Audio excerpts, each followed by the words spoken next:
नमस्कार साथियों, स्वागत करता हूं आपका हमारे चैनल में। मध्य प्रदेश महिला पर्यवेक्षक भर्ती परीक्षा के अंतर्गत हम सभी पूर्व प्रश्नों का अभ्यास कर रहे हैं और साथ ही साथ महत्वपूर्ण प्रश्नों को भी देख रहे हैं। उसी क्रम में मैं आपके सामने फिर से एक बार शिशु की प्रारंभिक देखभाल और शिक्षा से संबंधित 45 प्रश्नों को लेकर के आया हूं। शुरू करते हैं अपनी प्रश्नोत्तरी श्रृंखला को। आप सभी यदि इन प्रश्नों का अभ्यास करते हैं तो आपके लिए निश्चित रूप से कारगर साबित होंगे और मैं आपके लिए न केवल आंगनवाड़ी कार्यकर्ता की बल्कि आगे जाकर के और भी जितनी भर्ती परीक्षाएं होने वाली हैं या पात्रता परीक्षाएं होने वाली हैं, जितना संभव हो सकेगा आपको तैयारी कराऊंगा। बस आप हमारे साथ जुड़े रहिए। सबसे पहला प्रश्न देखते हैं। सुनी जा सकने वाली सबसे धीमी ध्वनि की तीव्रता है। वो सबसे धीमी ध्वनि की तीव्रता कौन सी है जो सुनी जा सकती है? ऑप्शन 1 0 डेसिबल, ऑप्शन 2 0 से 10 डेसिबल, ऑप्शन 3 10 से 20 डेसिबल और ऑप्शन 4 20 से 30 डेसिबल। सुनी जा सकने वाली सबसे धीमी ध्वनि की तीव्रता क्या है? बोलिए फटाफट से। तो आपको लग रहा है कि 0 तो हो ही नहीं सकता है, लेकिन वास्तव में इसका जो सही उत्तर है वो है ऑप्शन 1 0 डेसिबल। सुनी जा सकने वाली सबसे धीमी ध्वनि की तीव्रता है 0 डेसिबल। दूसरा प्रश्न है, सामाजिक सांस्कृतिक संज्ञानात्मक सिद्धांत का प्रतिपादन खाली स्थान ने किया था। बहुत अच्छा प्रश्न। सामाजिक सांस्कृतिक संज्ञानात्मक सिद्धांत का प्रतिपादन किसने किया था?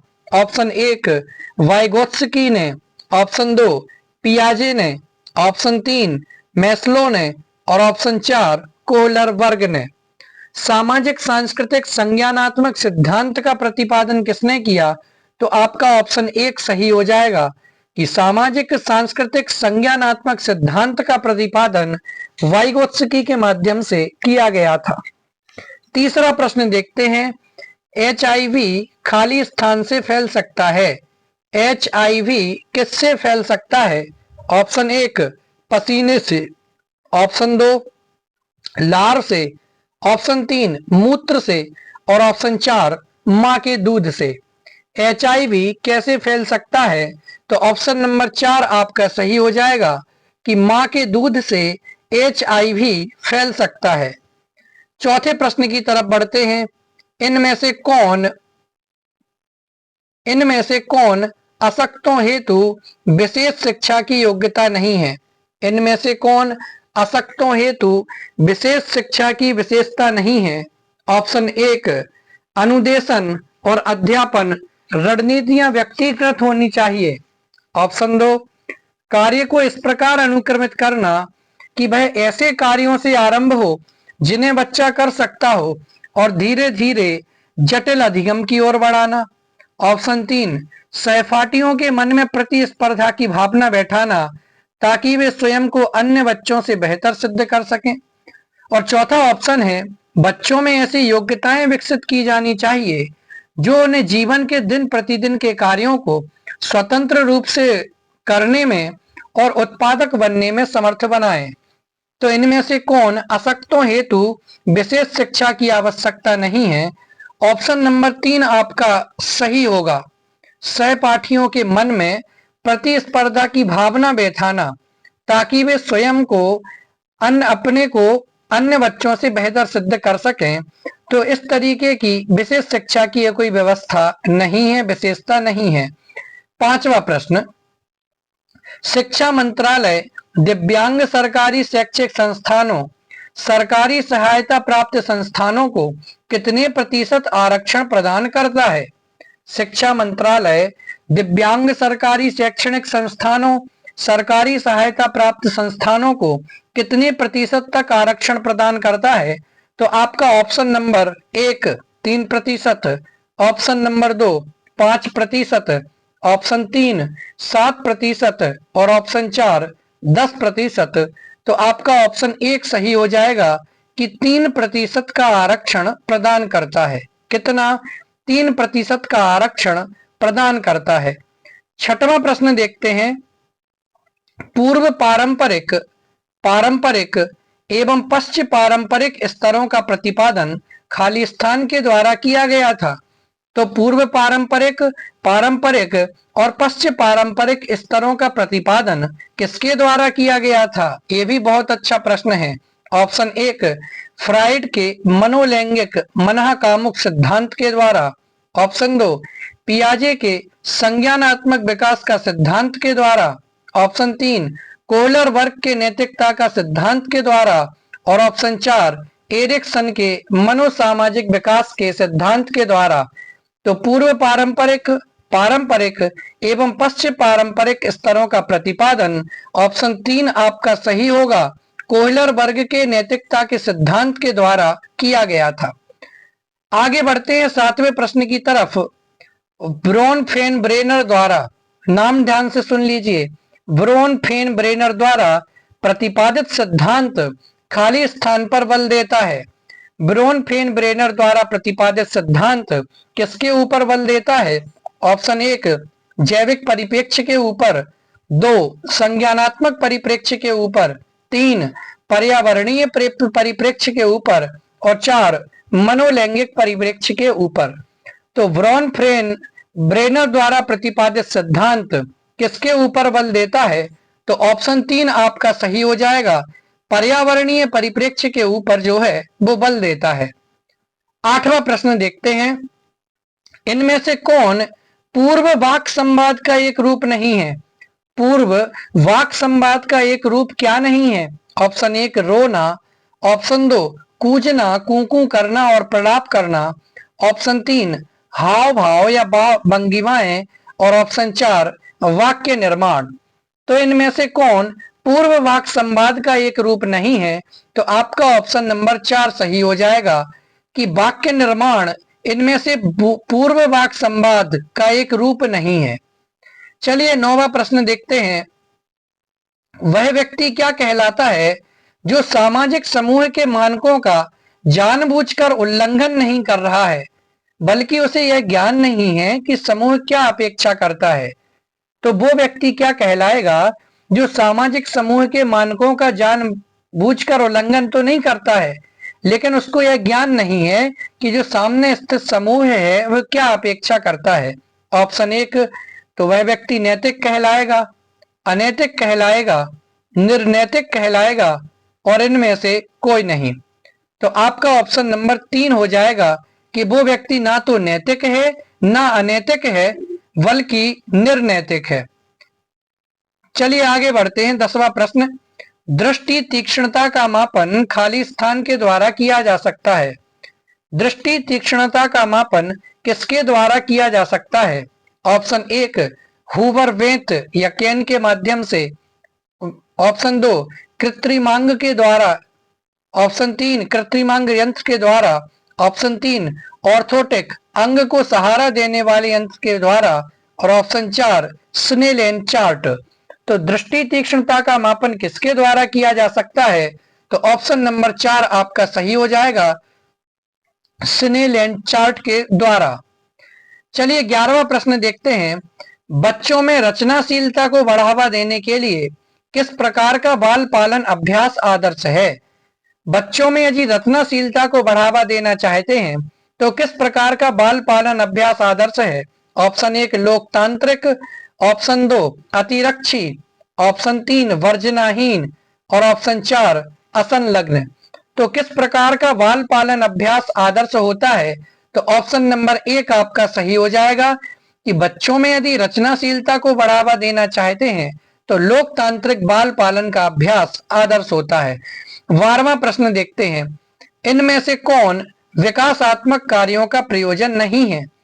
विकासात्मक कार्यों का प्रयोजन क्या नहीं है? ऑप्शन एक, वे माता पिता और अध्यापकों को यह जानने में सहायता देते हैं कि किसी आयु विशेष में बच्चों को क्या सीखना चाहिए। ऑप्शन दो, विकासात्मक कार्य बच्चों को वे चीजें सीखने के लिए प्रेरक बलों के रूप में कार्य करते हैं जो सामाजिक समूह उनसे उस आयु में सीखने की अपेक्षा रखता है। ऑप्शन तीन, विकासात्मक कार्य माता पिता एवं अध्यापकों को बताते हैं कि निकट एवं सुंदर भविष्य में बच्चों से क्या अपेक्षा होगी। तो और ऑप्शन 4, विकासात्मक कार्य बच्चों की बुद्धिमत्ता में वर्धन करते हैं। तो बोलिए, विकासात्मक कार्यों का प्रयोजन क्या नहीं है। तो देखिए ऑप्शन 1 जो है, तो विकासात्मक कार्य माता पिता और अध्यापकों को ये जानने में सहायता देते हैं कि किसी आयु विशेष में बच्चों को क्या सीखना चाहिए। बिल्कुल सही। विकासात्मक कार्य बच्चों को वे चीजें सीखने के लिए प्रेरक बलों के रूप में कार्य करते हैं जो सामाजिक समूह उनसे उस आयु में सीखने की अपेक्षा रखता है। ये भी सही। तीसरा क्या था, विकासात्मक कार्य माता पिता एवं अध्यापकों को बताते हैं कि निकट एवं सुंदर भविष्य में बच्चों से क्या अपेक्षा होगी। ये भी सही। तो ऑप्शन नंबर 4 आपका विकासात्मक कार्य के संबंध में गलत कथन है कि विकासात्मक कार्य बच्चों की बुद्धिमत्ता में वर्धन करते हैं। आपका ऑप्शन नंबर 4 सही हो जाएगा। 13वां प्रश्न देखते हैं कि संज्ञानात्मक विकास की किस अवस्था में बच्चे परिकल्पनाओं और प्रतिगप्तियों के आधार पर तर्क करने में समर्थ हो जाते हैं। संज्ञानात्मक विकास की किस अवस्था में बच्चे परिकल्पनाओं और प्रतिगप्तियों के आधार पर तर्क करने में समर्थ हो जाते हैं। ऑप्शन 1, संवेदी गत्यात्मक या सेंसरी मोटर। ऑप्शन 2, पूर्व संक्रियात्मक। ऑप्शन 3, ठोस संक्रियात्मक। और ऑप्शन 4, औपचारिक संक्रियात्मक। तो संज्ञानात्मक विकास की किस अवस्था में बच्चे परिकल्पनाओं और प्रतिज्ञप्तियों के आधार पर तर्क करने में समर्थ हो जाते हैं। तो आपका ऑप्शन नंबर 4 सही हो जाएगा, औपचारिक संक्रियात्मक अवस्था में। बहुत अच्छा प्रश्न था। आगे बढ़ते हैं। 14वां प्रश्न देखते हैं, इनमें से कौन एक अधिगम अशक्तता का प्रकार है। अधिगम अशक्तता का एक प्रकार कौन सा है। ऑप्शन 1, एकांग घात यानी मोनोप्लेजिया, पठन वैकल्य यानी डिसलेक्सिया, अतितानता यानी स्पास्टिसिटी, और ऑप्शन 4, अपस्मार यानी कि मिर्गी। तो अधिगम अशक्तता का एक प्रकार क्या होगा। तो ऑप्शन नंबर 2 आपका सही हो जाएगा कि पठन वैकल्य या डिसलेक्सिया। आगे बढ़ते हैं। देखिए, आईसीडीएस योजना की निगरानी का उत्तरदायित्व इनमें से किस मंत्रालय का है। आईसीडीएस योजना की निगरानी का उत्तरदायित्व किस मंत्रालय का है। ऑप्शन 1, मानव संसाधन विकास मंत्रालय। ऑप्शन 2, स्वास्थ्य एवं परिवार कल्याण मंत्रालय। ऑप्शन 3, सामाजिक न्याय एवं अधिकारिता मंत्रालय। और ऑप्शन 4, महिला एवं बाल विकास मंत्रालय। तो आईसीडीएस योजना की निगरानी का उत्तरदायित्व किस मंत्रालय का है। तो ऑप्शन नंबर 4 आपका सही होगा, महिला एवं बाल विकास मंत्रालय का। आगे बढ़ते हैं। चेतना का पूरा नाम क्या है। बहुत अच्छा प्रश्न। चेतना CHETNA का पूरा नाम क्या है। Option 1, centre for health education training and nutrition awareness, यानी कि स्वास्थ्य शिक्षा प्रशिक्षण एवं पोषण जागरूकता केंद्र। Option 2, central health entertainment training and national awareness, यानी कि केंद्रीय स्वास्थ्य मनोरंजन प्रशिक्षण एवं राष्ट्रीय जागरूकता। Option 3, central holistic education for training एवं नेचर्स अवेयरनेस, यानी प्रशिक्षण एवं प्रकृति जागरूकता के लिए केंद्रीय समग्र शिक्षा। और option 4, centre for human education teaching and nutrition awareness, मानव शिक्षा अध्यापन एवं पोषण जागरूकता केंद्र। बोलिए फटाफट से। तो ऑप्शन 1 आपका सही होगा कि चेतना का पूरा नाम क्या है। Centre for health education training and nutrition awareness. बहुत अच्छा प्रश्न। ऑप्शन 1 आपका सही हो जाएगा। 17वां प्रश्न, इंदिरा गांधी राष्ट्रीय दिव्यांगजन पेंशन योजना IGNDP, इंदिरा गांधी राष्ट्रीय दिव्यांगजन पेंशन योजना खाली स्थान द्वारा प्रदान की जाती है। किसके द्वारा प्रदान की जाती है। ऑप्शन 1, सामाजिक न्याय एवं अधिकारिता मंत्रालय द्वारा। ऑप्शन 2, ग्रामीण विकास मंत्रालय द्वारा। ऑप्शन 3, कार्मिक लोक शिकायत एवं पेंशन मंत्रालय द्वारा। और ऑप्शन 4, दिव्यांगजन कार्य विभाग द्वारा। तो इंदिरा गांधी राष्ट्रीय दिव्यांगजन पेंशन योजना किसके द्वारा प्रदान की जाती है? तो ऑप्शन 2 आपका सही होगा कि ग्रामीण विकास मंत्रालय के द्वारा प्रदान की जाती है। 18वां प्रश्न है, लाल फीता खाली स्थान का प्रतीक है। लाल फीता किसका प्रतीक है? ऑप्शन 1 HIV संक्रमण की चपेट में आने के प्रति सावधान रहने। ऑप्शन 2 HIV पॉजिटिव लोगों के और एड्स पीड़ित लोगों की पहचान करने। ऑप्शन 3 HIV पॉजिटिव लोगों और एड्स पीड़ित लोगों के साथ एकजुटता। और ऑप्शन 4 HIV संक्रमण से लड़ने के खतरे। तो जो चिन्ह में लाल फीता खाली स्थान का प्रतीक है, लाल रिबन जो लगा हुआ है वो किसका प्रतीक है?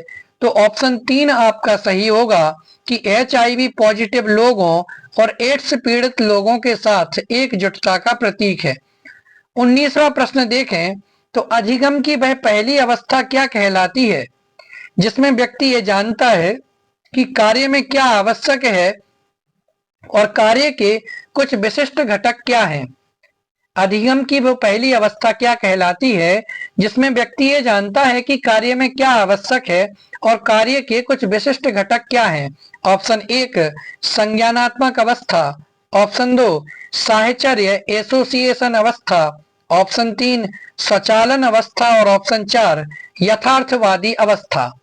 तो वह कहलाती है आपकी संज्ञानात्मक अवस्था। ऑप्शन 1 आपका सही हो जाएगा।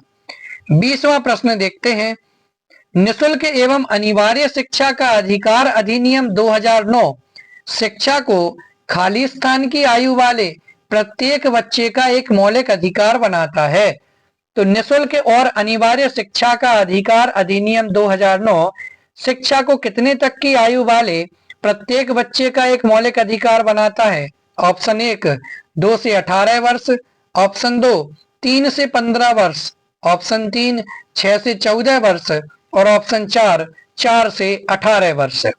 तो आपका ऑप्शन 3 सही हो जाएगा कि निःशुल्क एवं अनिवार्य शिक्षा का अधिकार अधिनियम 2009 शिक्षा को जो 6 से 14 वर्ष की आयु वाले बच्चे हैं उनका मौलिक अधिकार बनाता है। 21वां प्रश्न देखते हैं, सामग्री स्तुति में बन रहे यह संभावना बढ़ाने के लिए सामग्री को संगठित व्यवस्थित करने की औपचारिक तकनीक को क्या कहा जाता है? ऑप्शन 1 याद करना। ऑप्शन 2 अवधारणा निर्माण। ऑप्शन 3 अंतरक्षेप इंटरफेरेंस और ऑप्शन 4 अभ्यास। तो सामग्री स्मृति में बनी रहे यह संभावना बढ़ाने के लिए सामग्री को संगठित या व्यवस्थित करने की औपचारिक तकनीक को कहा जाता है याद करना। ऑप्शन 1 आपका सही होगा। आगे बढ़ते हैं 22वें प्रश्न की तरफ। इनमें से किस प्रकार के अधिगम में उच्चतर मानसिक प्रक्रियाएं शामिल हैं जो किसी परिघटना विशेष के अर्थ या सार्थकता पर विचार करती हैं? तो इनमें से किस प्रकार के अधिगम में उच्चतर मानसिक प्रक्रियाएं शामिल हैं जो किसी परिघटना विशेष के अर्थ या सार्थकता पर विचार करती हैं? ऑप्शन 1 प्रयत्न त्रुटि। ऑप्शन 2 संज्ञानात्मक अधिगम। 3 चिर प्रतिष्ठित प्रानुकूलन और ऑप्शन 4 क्रिया प्रसूत प्रानुकूलन। तो किस प्रकार के अधिगम में उच्चतर मानसिक प्रक्रियाएं शामिल हैं जो किसी परिघटना विशेष के अर्थ या सार्थकता पर विचार करती हैं? तो आपका ऑप्शन नंबर 2 सही हो जाएगा, संज्ञानात्मक अधिगम। आगे बढ़ते हैं 23वें प्रश्न की तरफ।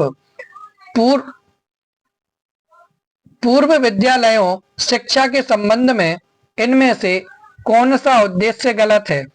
पूर्व विद्यालयों शिक्षा के संबंध में कौन सा उद्देश्य गलत है?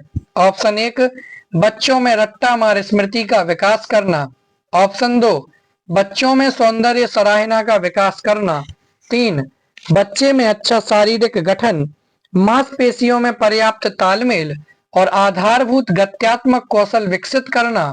और ऑप्शन 4 बच्चे को अपने एहसास और भावनाएं व्यक्त करने, समझने, स्वीकारने और नियंत्रित करने में मार्गदर्शन देकर भावनात्मक परिपक्वता विकसित करना। तो पूर्व विद्यालयों में शिक्षा के संबंध में कौन सा उद्देश्य गलत है? तो आपका ऑप्शन नंबर 1 सही होगा कि बच्चों में रट्टामार स्मृति का विकास करना ये पूर्व विद्यालयीन शिक्षा के संबंध में गलत उद्देश्य है। 24वां प्रश्न है, वस्तुएं विद्यमान बनी रहती हैं तब भी जब उन्हें देखा या सुना ना जा सकता हो, इस अवधारणा को क्या कहते हैं? कि वस्तुएं तब भी विद्यमान बनी रहती हैं जब हम उन्हें या तो नहीं देखते हैं या नहीं सुन रहे हैं, तो इस अवधारणा को क्या कहा जाता है? ऑप्शन 1 समायोजन, ऑप्शन 2 वस्तु स्थायित्व, ऑप्शन 3 आत्मसात्करण या स्वांगीकरण और ऑप्शन 4 मानसिक साम्यावस्था। तो इस अवधारणा को क्या कहा जाता है?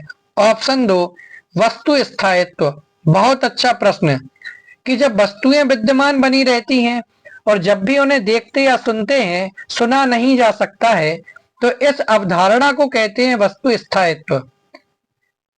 25वां प्रश्न है, श्रवण क्षीणता वाले लोगों के संबंध में इनमें से कौन सा कथन गलत है? श्रवण क्षीणता वाले लोगों के संबंध में कौन सा कथन गलत है? ऑप्शन 1 यह माना जाता है कि श्रवण क्षीणता वाले सभी व्यक्तियों में थोड़ी मात्रा में अवशेषी श्रवण क्षमता उपस्थित होती है। ऑप्शन 2 श्रवण क्षीणता स्वतः ही बोलने में असमर्थता का कारण बन जाती है। ऑप्शन 3 बच्चे में जितनी भी श्रवण क्षमता है उसका उपयोग करके संवाद कौशल विकसित करने में मदद पाने के लिए आवश्यक है कि श्रवण क्षमता के ह्रास का आरंभ में ही पता लगाया जाए और प्रशिक्षण दिया जाए। और चौथा है कि श्रवण क्षीणता की व्यापक श्रेणियां हैं, गंभीर से लेकर आंशिक श्रवण क्षमता ह्रास तक। तो कौन सा कथन गलत है? तो ऑप्शन नंबर 2 आपका सही हो जाएगा कि श्रवण क्षीणता स्वतः ही बोलने में असमर्थता का कारण बन जाती है। चलिए 26वां प्रश्न देखते हैं। किसी शिशु के पैर के पंजे के तले पर चोट करें तो वह पहले अपनी पैरों की अंगुलियां फैलाता है और फिर उन्हें मोड़ लेता है। शिशु इनमें से कौन सा प्रतिवर्त दर्शा रहा है? तो यदि आप किसी भी शिशु के पैर के पंजे के ऊपर चोट करते हैं या कुछ चुभाते हैं तो वह सबसे पहले अपने पैरों की अंगुलियों को खोलता है, फैलाता है, मोड़ लेता है उसके बाद में। तो इनमें से शिशु कौन से प्रतिवर्त को दर्शाता है? ऑप्शन 1 मूलोत्पत्ति, ऑप्शन 2 मोरो, ऑप्शन 3 वाविंस्की और ऑप्शन 4 ग्राही। तो कौन सा प्रतिवर्त दर्शा रहा है? ऑप्शन 3 आपका सही हो जाएगा, वाविंस्की प्रतिवर्त को दर्शा रहा है। 27वां प्रश्न है, नवजात शिशु की लंबाई औसतन कितनी होती है? बहुत अच्छा प्रश्न। नवजात शिशु की औसतन आयु लंबाई औसतन कितनी होती है? ऑप्शन 1 6 से 10 इंच, 11 से 16 इंच, 17 से 21 इंच और 22 से 28 इंच। तो नवजात शिशु की जो औसतन लंबाई होती है वो 17 से 21 इंच की होती है। ऑप्शन 3 आपका सही हो जाएगा। 28वां प्रश्न, संवेद तंत्र की श्रवण क्षीणता में शामिल समस्याएं खाली स्थान में सीमित होती हैं। संवेद तंत्र की श्रवण क्षीणता में शामिल समस्याएं किसमें सीमित होती हैं? ऑप्शन 1 बाह्य कर्ण में, 2 मध्य कर्ण में, 3 आंतरिक कर्ण में और 4 इनमें से कोई नहीं। तो किनमें सीमित होती हैं? तो ऑप्शन नंबर आपका 3 सही हो जाएगा कि संवेद तंत्र की श्रवण क्षीणता में शामिल समस्याएं आंतरिक कर्ण में सीमित होती हैं। 29वां प्रश्न, इनमें से कौन मुख्य धारा में लाने यानी कि मेन स्ट्रीमिंग के प्रतिदर्श है? इनमें से कौन मुख्य धारा में लाने और मेन स्ट्रीमिंग के प्रतिदर्श हैं? ऑप्शन 1 अग्रसरण एवं शून्य अस्वीकरण, ऑप्शन 2 दोष सुरक्षा एवं शून्य अस्वीकरण, ऑप्शन 3 सभी को प्रवेश एवं विफलता किसी को नहीं और ऑप्शन 4 बचाना एवं रक्षा करना। तो इनमें से कौन मुख्य धारा में लाने या मेन स्ट्रीमिंग के प्रतिदर्श हैं? तो ऑप्शन नंबर 2 आपका सही होगा, दोष सुरक्षा एवं शून्य अस्वीकरण। और आज का आखिरी प्रश्न है 30 नंबर का कि सभी सामाजिक क्षेत्रों विशेष रूप से समाज कल्याण, शिक्षा, स्वास्थ्य, सुरक्षा एवं न्याय, इसमें आवश्यक कानूनों, नीतियों, विनियमों एवं सेवाओं के समूह से इनमें से कौन संबंधित है? तो सभी सामाजिक क्षेत्रों और उसमें भी विशेष रूप से समाज कल्याण, शिक्षा, स्वास्थ्य, सुरक्षा और न्याय, इसमें आवश्यक कानूनों, नीतियों, विनियमों एवं सेवाओं के समूह से इनमें से कौन संबंधित है? ऑप्शन 1 बाल रक्षा तंत्र, 2 बाल सहयोग तंत्र, 3 बाल सहयोग एवं सशक्तिकरण तंत्र और ऑप्शन 4 इनमें से कोई नहीं। बोलिए तो कौन संबंधित है? ऑप्शन 1 आपका सही होगा, बाल रक्षा तंत्र।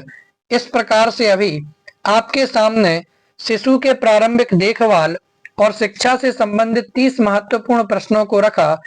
मिलते हैं आपसे अगले वीडियो में। आप हमारे साथ जुड़े रहिए। धन्यवाद। जय हिंद। वंदे मातरम।